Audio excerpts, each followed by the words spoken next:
Hello, my brothers and sisters on the Dragon's Path. My name is Tim Heijen and I believe in dragons. And welcome on this cemetery. I sometimes come here just to feel them. I like to feel the ones that have passed away, and I sometimes do it as some kind of something that I can learn from. That I can still feel the dead, how they died, and how the more horrible the death, the more energy I can feel. Um, of people who are afraid, the fear that is still among them, that is still with them, that they didn't all take into their graves, that I can still feel, still walking around in this forest. And I do this some kind of a training for myself to still feel the energy, because dragon witches and dragons followers are empaths, and so they can still feel the energy of other ones. And I wanted to say something about very controversial, because this is actually something that there are actually several things in my path that are not with the other dragon witches. I mean, my brothers and sisters on the dragon's path, and I would like to share it. Um, I will give you a story, a story,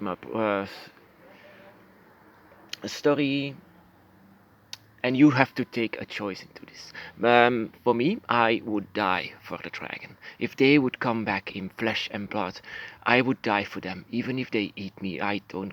I just want to be there, to be their defender. I would die for them. I would stand in between someone who wants to hurt them.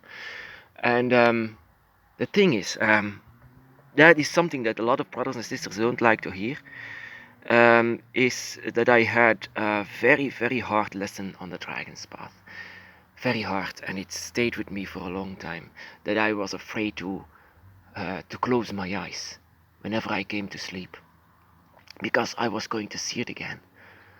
And that was visions of dying dragons, dying, horrible blood everywhere. I remember a pit full of dragon bodies, death. It was horrible. It was the hell. And there were also other animals laying down on the dragon's dead body. And like I said, blood was everywhere. I was so sick. Every time I just wake up, woke up sweating, and the images didn't go away until I understood what the dragon wanted to say to me. If the dragon would come back, they would be hunted, they would be killed, they would be put in zoos, they would have slaughterhouses meant for the dragon. Because you know why, my brothers and sisters? Because humans see themselves as the superior one on this earth. And so they think that everything that is not human, they can do whatever they want with it. And when the dragon would come back, they would be considered as an animal, even a dangerous animal, because the dragon would have the better place in the food chain, because they don't need guns, they just need claws to hunt. But humans are, yeah, like I said, they would eventually kill and destroy the dragon, just like we do now with other animals. That there are slaughterhouses and hunts to kill all of them and to eat them. And so I would say I'm not going to participate in this horrible thing that also would kill my dragon. That is the thing, my brothers and sisters, that I became a vegan. And once I decided to become one, the vision stopped. I didn't see it anymore. Finally, I could sleep without fearing for what I'm going to see. Finally, my brothers and sisters, when we all have lessons like this on the Dragon's Path, it depends on who your dragon is and what they want to show you. But the thing is, my brothers and sisters, and that is a question that I often ask to my brothers and sisters, and most of the time they are very angry for that. Would you stand before the one who wants to kill the dragon and the dragon? Would you stand in between to protect the dragon? So they are considered as animals. All of these animals, like in these forests over there. There are a lot of deer and boar and things like that. If the dragon was still alive, they would also be in the forest. I mean, they are in the forest. I open gates over there, but they are in spirit. And if the dragon would come back, they would, yeah, they would be hunted. So why is humans always consider themselves as the most important ones? Um, like for me, if an ant was crawling around here, and that is typical for children of Tiamat, uh, I would find it interesting. I would never say that I'm going to kill it. Why would I do that? That is just taking advantage of my power. The dragon could do this as well, but yet they know. Oh wow, that's a beautiful bird. Um, they know this.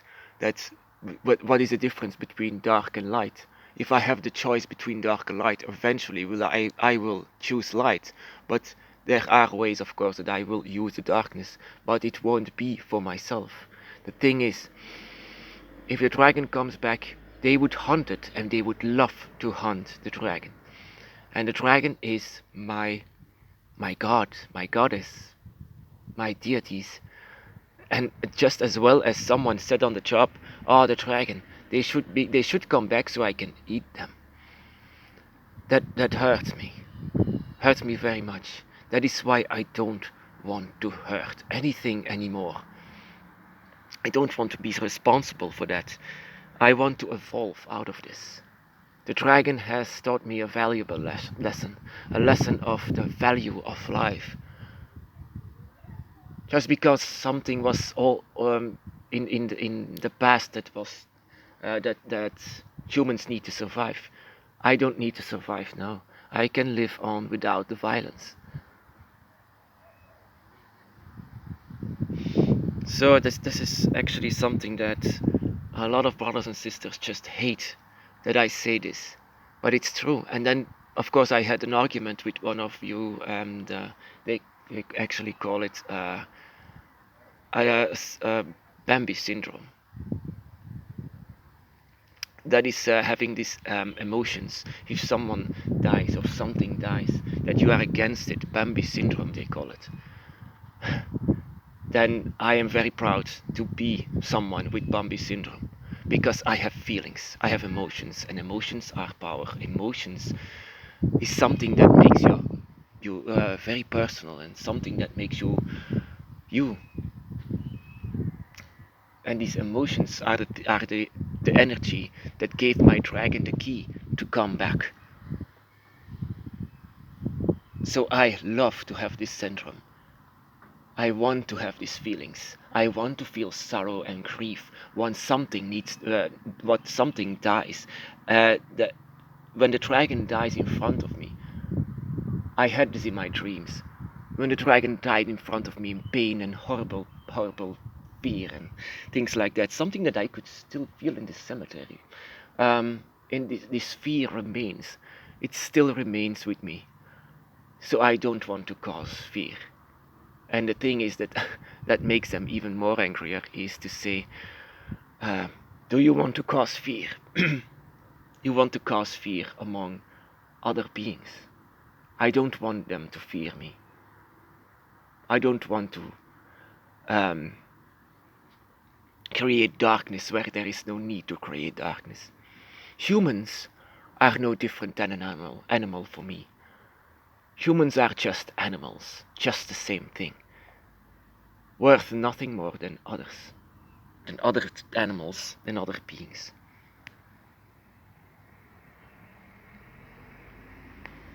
So it's maybe because of that I let other people think about their path, because the dragon made me think about life itself.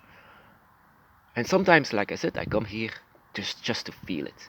But humans, like I said, strange animals. Some think that they are still alive. This energy that lives here, still alive. Yet they continuously stay inside of this cycle that is very confusing, and something that repeats all the time. Death, their death is unknown to them, and so they think they are still alive. Yeah. When something happens, like in a slaughterhouse, for example, animals, they don't die and then it's gone. Their soul is still alive, still in horror and pain and agony. That is why a slaughterhouse is very, very active for energy, for souls, for horrible, horrible energy that is pitch black. Yeah, that is how nature works. Nature is dark and light, of course, I understand this. But if there is no need to create darkness, then why create darkness? Then why create fear and pain for others? Humans are nothing more than animals. So why create horror with other animals if there is no need? Would you die for the dragon? Of course, other people would just say that is just an animal, a dangerous animal. And you would say, no, that is my God. How different the mind can be, of course. My brothers and sisters, be blessed.